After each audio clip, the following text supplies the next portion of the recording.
In 1963, when it appeared that Daredevil #1 was going to miss its print deadline, Stan Lee suggested doing a team book built around already established characters.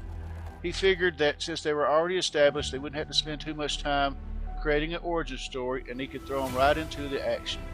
And this would be similar to what DC Comics did with the Justice League of America. Teaming up with Jack Kirby once again, Lee and Kirby ended up creating another powerhouse legendary team for the Marvel Pantheon. In this episode of Tony's Comic Spotlight, we celebrate the 60th anniversary of Earth's Mightiest Heroes, the Avengers, by shining the spotlight on their first appearance in Avengers #1 from 1963.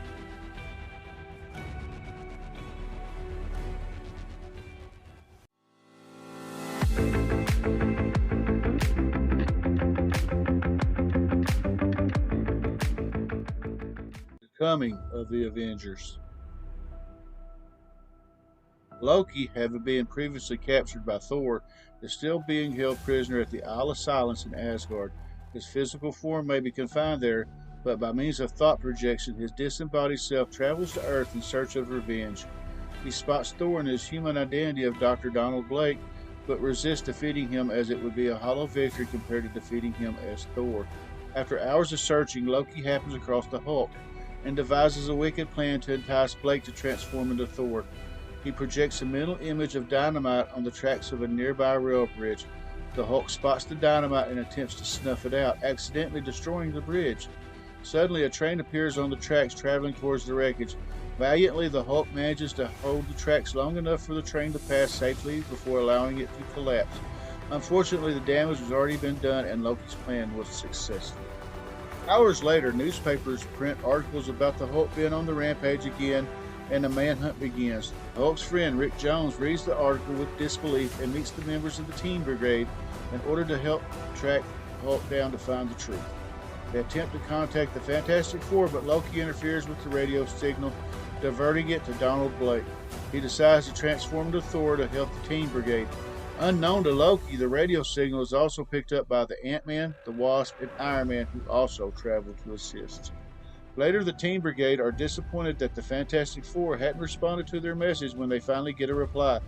They inform the Team Brigade that they are too busy with another case, but they have a hunch that other heroes may have received their distress call. Suddenly, Thor, Iron Man, Ant-Man, and the Wasp arrive. Loki realizes that the other heroes will only interfere with his plans and lures Thor away by creating a mental image of the Hulk. Upon catching up with this fake Hulk, Thor attacks and realizes it isn't real, and immediately suspects Loki. He then returns to Asgard to face his fate. Meanwhile, Iron Man, Ant-Man, and the Wasp track down the Hulk with the help of Ant-Man's ants. He is working at a circus pretending to be a robot called Meccano. They attempt to capture him by causing the ground below him to cave in by dropping a steel cylinder onto him and trying to catch him in a net. Hulk manages to escape the circus. Iron Man gives chase, but the Hulk cripples his battery and escapes while Iron Man repairs it. Back in Asgard, Thor asks permission from Odin to meet Loki on the Isle of Silence to question him. Odin accepts, but warns that he cannot interfere between the two brothers' quarrel. As Thor sets out across the Sea of Mist, he is attacked by Loki's traps. First, he narrowly escapes tangled roots that threaten to drag him down into the depths. Next, a volcano erupts, releasing volcanic gas goblins capable of sapping the strength of any god. Thor manages to evade these by diving into the sea. On the island, Loki spots Thor's empty boat and wonders with disbelief if Thor has already been defeated. Suddenly, a giant water spout appears in front of him as Thor emerges from the sea to face him. He throws his hammer at Loki, only to have it deflected by a hastily made ice shield. Loki calls upon a rock troll, which begins to drag Thor beneath the ground. At the last moment, Thor uses his hammer to summon lightning, which dazzles the troll, causing it to relinquish his hold. Thor angrily swings his hammer at Loki, who has created multiple mental images of himself to confuse him. Thor counters this by spinning his hammer fast enough to blow all the figures away, revealing the true Loki. Soaking up the magnetic flow from the Earth with his hammer, he captures Loki via magnetic attraction and takes him to Earth to clear the Hulk's name.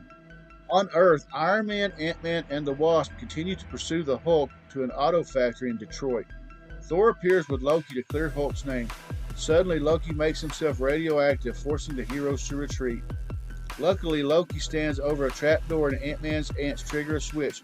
dropping him into a lead-lined tank.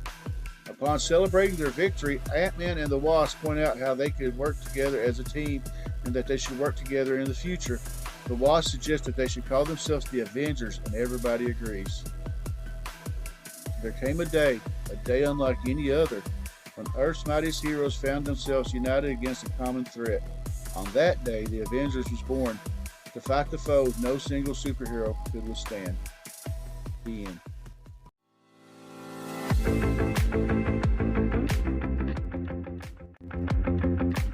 The Hulk was only a member of the Avengers for one issue. In the movies, the Hulk is one of the most high-profile members of the team. Ironically, though, he was only an Avenger for a single issue in the comics. They formed in the last panel of Avengers #1, and by the end of the second issue, he had already quit in a rage to be replaced by Captain America in Avengers #4.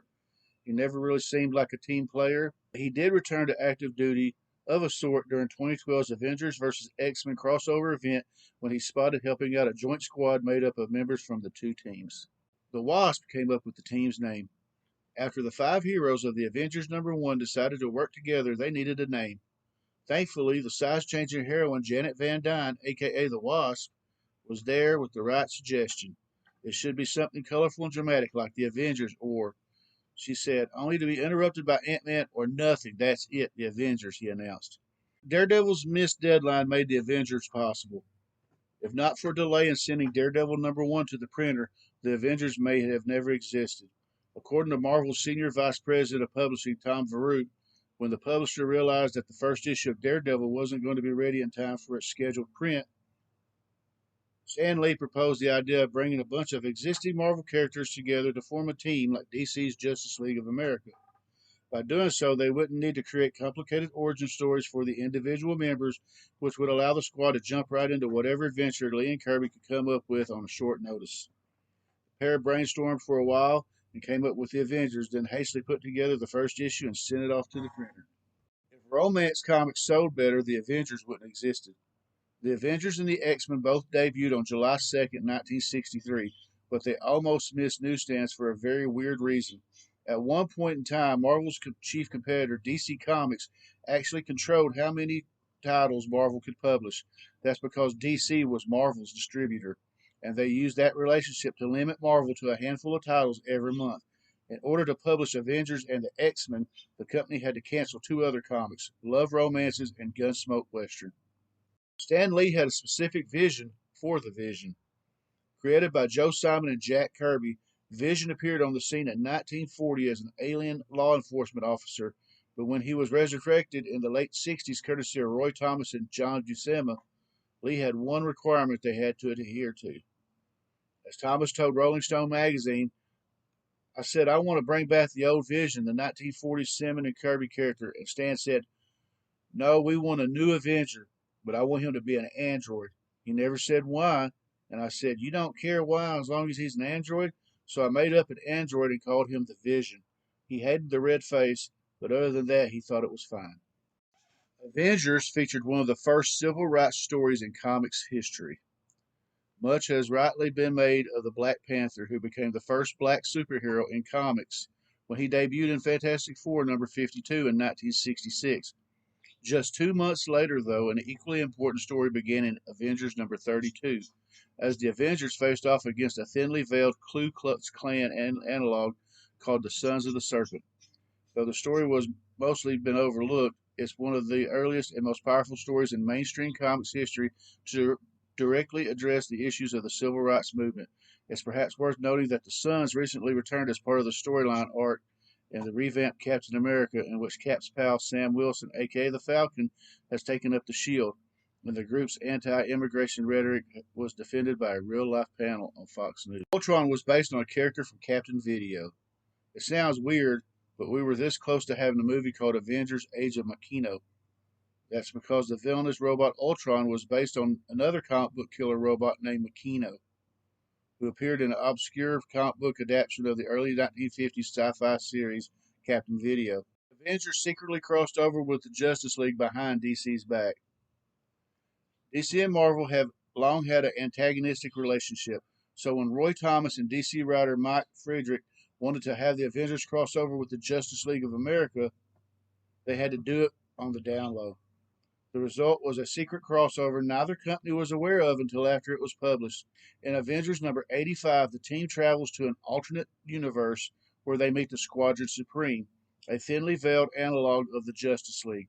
The same month, in Justice League of America number 87, a team of heroes called the Assemblers appears from an alternate universe and teams up with the Justice League. Rogue from the X-Men debuted as an Avengers villain. One of the most infamous moments in Avengers history is the deeply misguided story of Miss Marvel being mind controlled and impregnated by a time traveler from another dimension. Naturally, many were outraged by the tale, including former Miss Marvel writer Chris Claremont. Claremont wrote a rebuttal in Avengers Annual 10, during which the Avengers got their butts kicked and were towed off by Miss Marvel. Claremont needed a new villain to deliver the message appropriately, though, so he created one, the mutant Rogue, who he had later turned into one of the most famous members of the X-Men. Then they were villains. Since their earliest rosters, the Avengers have always experienced a lot of turnover. After Hulk left in the second issue, the team added Captain America in the fourth issue, only to have everyone except Captain America depart the team in the Avengers number 16.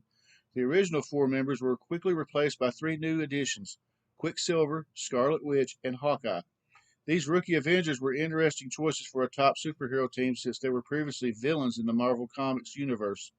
Few superhero teams had ever undergone such a unique lineup change, and the transition is still regarded as one of the most amazing stunts a superhero comic has ever pulled. Spin-off comic West Coast Avengers was created by accident. During his 80s Avengers run, writer Roger Stern came up with an idea of a second branch of the Avengers team, the West Coast Avengers, which would be, well, exactly what it sounds like.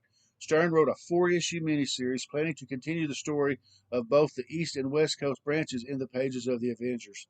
Once sales numbers came in, though, Marvel realized the second series was a hit, and they quickly put together a new ongoing title. Without Stern's knowledge or involvement, he was forced to completely scrap a year's worth of stories because of the spin-off title he had accidentally created. The Justice League inspired the creation of the Avengers. During the early 60s, DC Comics experienced a spike in sales when they unleashed Justice League of America. This series, which brought the company's main superheroes together, Superman, Batman, etc., as a crime-fighting alliance, was pivotal in popularizing this concept. Naturally, the comics competitors took notice. As a response to DC's Fantastic Factions' rise to glory, Lee and Kirby created the Fantastic Four, and their comics sold well. After that, they introduced more iconic heroes like Spider-Man, Iron Man, Hulk, and Thor. When the time came for these standalone Crusaders to eventually join forces, a few of them were established characters in their own right, just like the DC counterparts before them. Spider-Man didn't join the team for over 40 years. Though it seems like a no-brainer to have Spider-Man on the Avengers, he didn't become a full-time member until Brian Michael Bendis added him with the launch of the new Avengers title in 2004. This official inclusion came 40 years after he first crossed paths with the team and followed numerous unsuccessful attempts by one side or the other to make the membership happen. Their original origin story is different from the MCU version. In the Marvel Cinematic Universe, Nick Fury was responsible for the creation of the team. In the original comic series, though, the inaugural lineup, Iron Man, Thor, Ant-Man, Hulk, and the Wasp, formed on their own accord to defeat a mutual threat in the form of Loki. Enjoyed this spotlight as we took a look into the first appearance of the Avengers in the Avengers issue number 1. If you're enjoying the content, please like and subscribe. I really do appreciate it. Thank everybody for watching this video and any other video on the channel. I really do appreciate that as well. And in the next episode of Tony's Comic Spotlight, we're going to spotlight the Marvel Comics debut of Conan the Barbarian in the 1970s, Conan the Barbarian number 1. So be here to check it out. Till next time, take it easy, be safe, God bless. See ya.